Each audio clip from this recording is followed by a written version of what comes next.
the best thing to do when talking about cash out refinance is to break that down to its simplest form, and that's just the refinance of a home. A lot of people hear this term, and I think it confuses a lot of people, but it really isn't that complicated.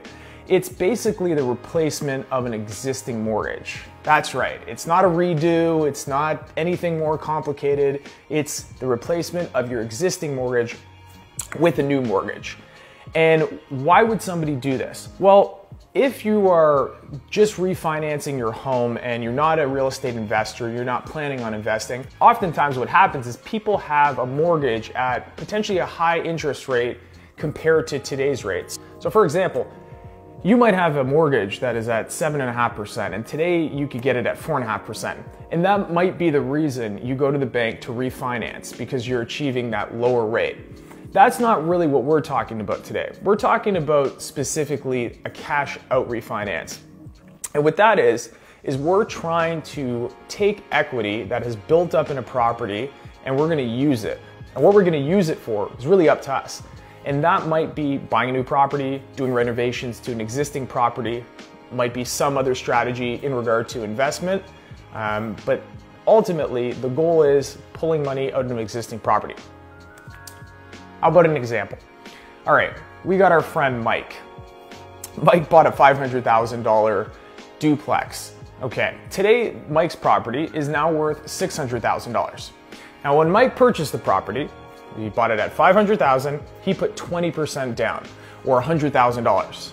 Now many of you know LTV, loan to value. Now in this example with Mike, he's got $400,000 in debt, the mortgage, $100,000 in equity, so he has an 80-20 LTV. Good for Mike, that's fantastic. Mike's property now is worth $600,000. He bought it at $500,000, it's now worth $600,000. He built up $100,000 worth of equity. So now what? What he wants to do is take a portion of that. So he goes to his bank, and banks are not gonna let you take the whole $100,000. They're gonna have certain loan to values that you have to stay within. That might be 80-20, like we mentioned. That might be 70-30. In this example, let's assume that Mike can get an 80-20 loan to value. That means he can take up to 80% of his built up equity. 100,000 multiplied by 80%, $80,000.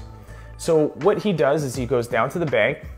The $600,000 of what it's worth today is appraised by the bank. They agree. He gets now $80,000 on his cash out refinance. So to back up, what did we have here? We had a guy bought a property at $500,000. It's now worth $600,000. Bank told him he could take 80% of that gain of that $100,000. He pulled out $80,000. Now, what do you use that money for? And that's where this video is gonna fall short, because we're not talking about what you can use the money for. There's a number of things you can do with that money. Like we mentioned, you could go buy more property, you can do renovations. But really, that's the snapshot of the cash out refinance. How to do it, where to go to do it, and what you can actually take out of your property.